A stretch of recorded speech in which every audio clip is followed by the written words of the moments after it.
तेनालीरामन की ईमानदारी का पुरस्कार। तेनालीराम से चिढ़ने वाले कुछ ब्राह्मण एक दिन राजगुरु के पास पहुंचे, क्योंकि वे सभी अच्छी तरह जानते थे कि राजगुरु तेनालीराम का पक्का विरोधी है और तेनाली से बदला लेने में वो उनकी मदद जरूर करेंगे।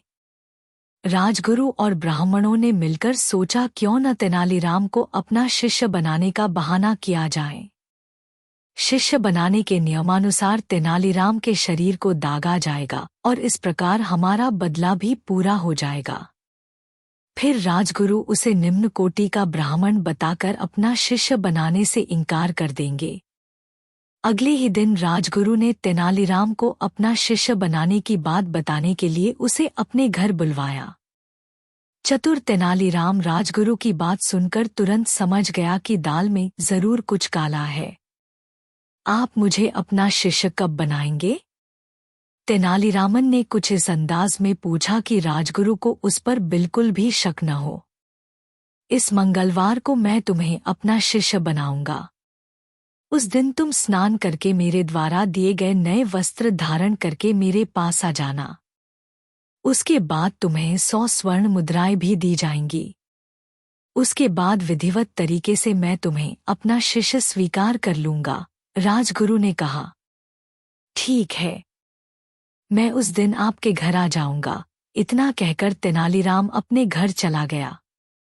घर पहुंचकर उसने यही सब बातें अपनी पत्नी को बता दी। तब उसकी पत्नी बोली, आपको राजगुरु की ये बातें नहीं माननी चाहिए थी, क्योंकि राजगुरु बिना किसी मतलब के कभी कुछ नहीं करता। इसमें उसकी जरूर कोई न कोई चाल होगी। तेनालीराम, राजगुरु को तो मैं देख लूंगा। अगर वो शेर है तो मैं सवा शेर हूं। अच्छा, तो फिर आप क्या करोगे? पत्नी ने पूछा। तब तेनालीराम बोला, कुछ दिन पहले कुछ ब्राह्मण राजगुरु के यहाँ सभा करने गए थे, जिनमें से सोमदत्त नाम के ब्राह्मण को मैं अच्छी तरह जानता हूं। उसकी आर्थिक स्थिति ठीक नहीं है। मैं उसे कुछ स्वर्ण मुद्राओं का लालच देकर राजगुरु के यहाँ हुई सारी बातों के बारे में पूछ लूंगा। अगले ही दिन तेनालीरामन सोमदत्त के यहाँ पहुंच गया। कुछ देर बात करने के बाद उसने सोमदत्त को 10 स्वर्ण मुद्राएं देते हुए कहा, मुझे तुम्हारी आर्थिक स्थिति ठीक नहीं लग रही है, इसलिए तुम ये मुद्राएं रख लो और मुझे राजगुरु के घर हुई सारी बातें बता दो। सोमदत्त घबराते हुए बोल, मुझे नहीं पता।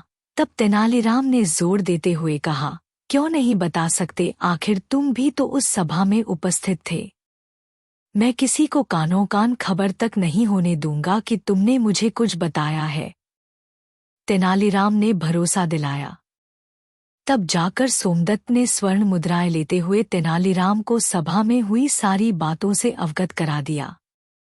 समय बीता और मंगलवार का दिन आ गया। तेनालीराम सुबह जल्दी उठकर स्नान करके राजगुरु के घर की ओर चल दिया। राजगुरु के घर पहुंचने पर उसने राजगुरु द्वारा दिए गए सुंदर वस्त्र धारण कर लिए। इसके बाद राजगुरु ने उसे 100 स्वर्ण मुद्राएं देकर बैठने के लिए कहा। क्योंकि नियम के अनुसार अब तेनालीराम को शंख और लौह चक्र से दागा जाना था, इसलिए उन्हें आग में तपाया जा रहा था। जैसे ही वे पूरी तरह तप गए तभी तेनालीराम 50 स्वर्ण मुद्राएं राजगुरु की ओर फेंकते हुए बोला, आधी ही बहुत है, आधी आप वापस रख लीजिए। इतना कहकर तेनाली वहां से भाग गया। अब राजगुरु और ब्राह्मण भी तपे हुए शंख और लौह चक्र लेकर तेनालीरामन के पीछे पीछे दौड़ने लगे। यह नजारा देखने के लिए रास्ते में काफी भीड़ इकट्ठी हो चुकी थी। तेनालीराम भागते भागते महाराज के पास पहुंच गया और बोला, महाराज, न्याय करें।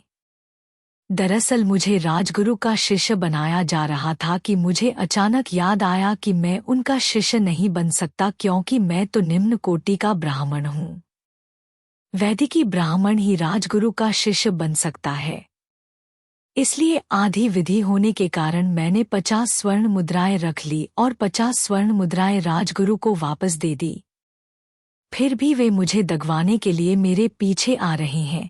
अब राजगुरु और सभी ब्राह्मण भी वहां आ पहुंचे तो महाराज के पूछने पर राजगुरु को स्वीकारना पड़ा कि तेनालीराम उनका शिष्य नहीं बन सकता। राजगुरु ने असली बात छिपाते हुए महाराज से क्षमा मांगते हुए बोले, मैं यह भूल गया था कि तेनालीराम निम्न कोटि का ब्राह्मण है। तभी महाराज बोले, तेनालीराम की ईमानदारी के लिए तो उसे इनाम मिलना चाहिए। इतना कहते ही महाराज ने तेनालीराम को 1000 स्वर्ण मुद्राएं इनाम के तौर पर दे दी। बेचारे राजगुरु और ब्राह्मणों की बदला लेने की योजना तो धरी की धरी रह गई।